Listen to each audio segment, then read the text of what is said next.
है। ऐसी नायाब तलवार हर कोई नहीं बना सकता। हालांकि इवान ने कभी भी तलवार बनाना नहीं सीखा, लेकिन फिर भी वो इस तलवार को बनाकर एक गैंगस्टर के पास इसे बेचने के लिए जाता है, जहां पर गैंगस्टर इसके बहुत कम पैसे देता है। लेकिन वहां पर जो गैंगस्टर की गर्लफ्रेंड होती है वो इवान की और उसकी तलवार की बहुत तारीफ करती है, जिससे गैंगस्टर को बहुत गुस्सा आता है और वो इवान की बनाई हुई तलवार से उसका हाथ काटने वाला होता है कि इवान उसकी तलवार उसे छीन कर उसकी गर्दन पर रख देता है और वहां से किसी तरह से भाग जाता है। पर अब पुलिस भी उसका पीछा करना शुरू कर देती है, जिनसे बचने के लिए इवान एक दीवार के ऊपर चढ़ जाता है। पर जब वो दीवार के ऊपर होता है तभी उसे अपने पिछले एक जन्म की यादें आती है, जिसमें वो बर्फीली चट्टानों के ऊपर एक लड़की को बचा रहा होता है। और इस याद को आने के बाद अचानक से वो बेहोश होकर नीचे गाड़ी के ऊपर गिर जाता है, जिसके बाद पुलिस उसे अरेस्ट कर लेती है। और जब वो पुलिस कस्टडी में होता है तो वहां पर उससे एक आदमी मिलने आता है, जिसके पास वो तलवार होती है जो इवान ने खुद बनाई थी। वो इवान को उसके बचपन की बातें बताता है कि किस तरह से बचपन से उसे अजीब अजीब से विजन्स आते हैं, जिन्हें रोकने के लिए कई अलग अलग तरह की दिमाग की गोलियां खाता है। लेकिन अब वो इवान को कहता है कि तुम्हें अपने पिछले जन्म को याद करना होगा, क्योंकि वो तुम्हारे पिछले जन्म की यादें थी। और ये आदमी और कोई नहीं बल्कि बैथरस्ट होता है, जिसका पिछले जन्म में इवान ने एग चुराया था। और ये बैथरस्ट का दूसरा जन्म है, जिस तरह से इवान का दूसरा जन्म है। और अब वो उसे उसका पिछला जन्म याद दिलाना चाहता है ताकि उसे उसका एग वापस मिल सके। लेकिन इससे पहले कि वो उसे सब कुछ याद दिलाता, एक गाड़ी जेल की दीवार तोड़कर अंदर आ जाती है, जिसमें एक लड़की होती है और इवान को बैथरस्ट से बचाकर यहाँ से निकाल कर ले जाती है। ये लड़की इवान की पिछले जन्म की साथी नोरा होती है, जिसका कार एक्सीडेंट हो गया था और उसके बाद बैथरस्ट ने नोरा को और उसके साथी एबल दोनों को मार दिया था। इस जन्म में उसका रूप कुछ और होता है, लेकिन उसे अपने पिछले जन्म की सारी यादें याद हैं। इसीलिए इवान को यहाँ से निकाल कर एक दूसरी जगह ले जाती है, जहाँ पर वो सब लोग रहते हैं जिन्हें अपनी पिछले जन्म की यादें पूरी तरह से याद है। इस जगह को हब कहा जाता है। यहाँ पर सभी लोग ट्रेनिंग कर रहे होते हैं। जब इवान को सब देखते हैं तो सब उसके सामने झुक जाते हैं, क्योंकि वो बहुत बड़ा योद्धा है। उसने इंसानियत को बचाने के लिए बहुत बड़े काम किए होते हैं। अब यहाँ पर रिसर्च और टेक्नोलॉजी की हेड आती है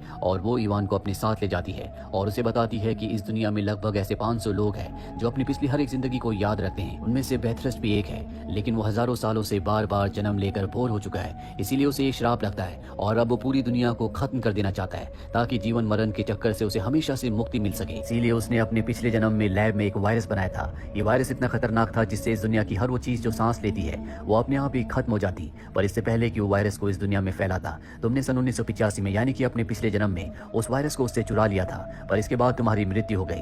वो वायरस इस वक्त कहाँ है हमें नहीं पता, ये बात सिर्फ तुम ही जानते हो। पर इवान को अपने पिछले जन्म की अभी कोई भी याद नहीं होती, इसीलिए उसे नहीं पता कि वो वायरस कहाँ पर है। और अब हब में जितने भी लोग हैं वो किसी भी कीमत पर इवान की पिछले जन्म की यादों को वापस लाना चाहते हैं। इसीलिए उसने पिछले जन्म में जितनी भी फाइटिंग्स की थी, जितने भी उसने ऑब्स्टेकल्स फेस किए थे, वो सब के सब एक बार फिर से उसके सामने लाए जाते हैं ताकि उसे अपने सारे जन्म याद आ जाएं। लेकिन बहुत कोशिश करने के बाद भी उसे अपने पिछले जन्मों की यादें वापस नहीं मिलती। यहाँ इवान को हब में एक खास चेंबर में ले जाया जाता है, जहाँ पर इवान के पिछले सभी जन्मों की बॉडीज पड़ी होती है, जिसमें उसके पिछले जन्म का भी शरीर होता है। साथ ही इवान को यहाँ पर एक आदमी एक खास तरह की गन दिखाता है और बताता है कि बैथरस्ट के पास एक गन है। इस गन से वो हमारे बीच के लोगों की आत्माओं को कैद कर लेता है ताकि वो दोबारा जन्म ना ले। एबल की भी आत्मा उसके पास कैद है, जिसे शायद तुमने पिछले जन्म में वो राज बताया था कि तुमने वो एग कहाँ पर रखा है। वहीं दूसरी तरफ बैथरस्ट को दिखाया जाता है, जिसे हब का पता चल जाता है और वो अपने साथियों को हब के ऊपर हमला करने के लिए भेजता है। उसके साथी जल्दी यहाँ पहुंच जाते हैं और हब के ऊपर हमला कर देते हैं, लेकिन इवान, नोरा और उसके साथी किसी तरह से यहाँ से निकल जाते हैं। ये सब के सब एक क्लब में जाते हैं, जो कि इन्फिनिट्स का क्लब है,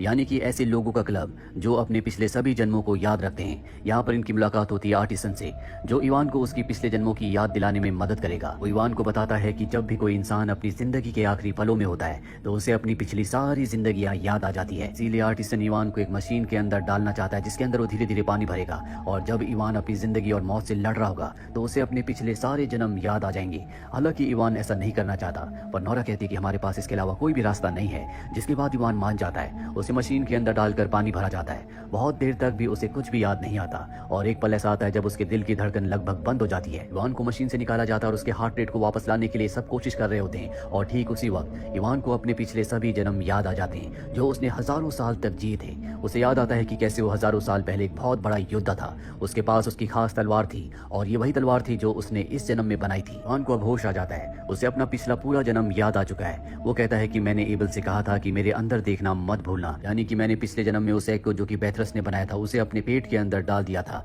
मेरे पिछले जन्म की बॉडी इस वक्त हब में है और उसी बॉडी के पेट के अंदर वो एग है। और इन्हें नहीं पता कि बैथरस्ट ने यहाँ पर हर जगह कैमरास लगा रखे हैं। वो अपनी टैबलेट में सब कुछ देख और सुन रहा होता है। उसे पता चल जाता है कि हब में इवान की पिछले जन्म की बॉडी के अंदर वो एग है, जिसके अंदर वायरस है, जिससे वो इस पूरी दुनिया को खत्म कर सकता है। वो अपने साथियों को हब में इवान की बॉडी को लाने के लिए भेजता है और खुद वो इस क्लब में आ जाता है, जहाँ पर वो इवान और सभी लोगों पर हमला कर देता है। इसमें इवान का एक साथी भी मर जाता है, पर किसी तरह से इवान और नोरा यहाँ से निकल जाते हैं। इवान बहुत ज्यादा जख्मी है, इसीलिए नोरा उसे आर्टिसन के पास छोड़कर खुद हब के लिए निकल जाती है ताकि वो वहाँ पर जाकर बेथरस्ट और उसके लोगों को रोक सके। पर अब बेथरस्ट के पास इवान के पिछले जन्म की बॉडी है। इस बॉडी के पेट के अंदर से वो वायरस वाले एग को निकाल लेता है। इस एग को ब्लास्ट करने के लिए उसके पास एक अत्याधुनिक मशीन होती है। इसी से वो इस एग को ब्लास्ट करके पूरी दुनिया में वायरस फैलाएगा। पर अब यहाँ पर नोरा भी पहुंच जाती है। वो उसकी लैब के ऊपर हमला कर देती है।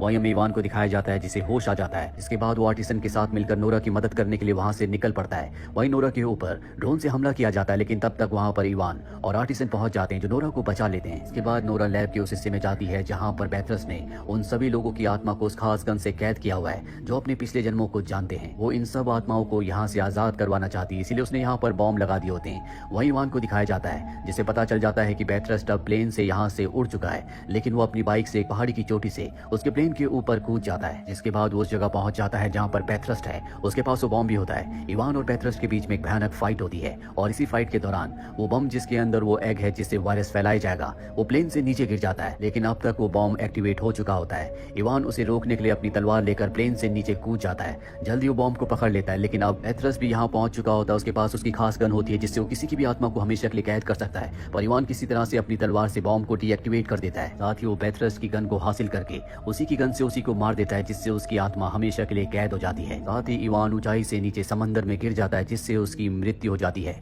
वही नोरा को दिखाया जाता है जो बॉम्ब ब्लास्ट करके सभी की आत्माओं को आजाद कर देती है, लेकिन उसकी भी मृत्यु हो जाती है। और अब कई साल बीत जाते हैं जहाँ पर हमें एक लड़का और एक लड़की को दिखाया जाता है। ये लड़की और कोई नहीं बल्कि नोरा है, और इसके साथ जो लड़का है ये एबिल है जिससे वो प्यार करती है, जिसकी आत्मा को पिछले जन्म में उसने मुक्त करवाया था। साथ ही हमें यहाँ पर इंडोनेशिया में एक और लड़के को दिखाया जाता है जो बहुत अच्छी तलवारबाजी कर रहा होता है, और ये इवान का ही अगला जन्म होता है। तभी यहाँ पर एक बूढ़ा आदमी आता है जो इवान को तलवार देता है, जो कि उसी के पिछले जन्म की तलवार थी। और ये आदमी आर्टिसन है। वो इवान के पिता से कहता है कि जब भी ये अपने पिछले जन्म के बारे में कुछ पूछे तो इसे मेरा कार्ड दे देना। साथ ही वो इवान की तरफ एक एप्पल फेंकता है जिसे इवान पकड़ लेता है। इवान उसके जाने से पहले उसे कहता है कि हम फिर मिलेंगे।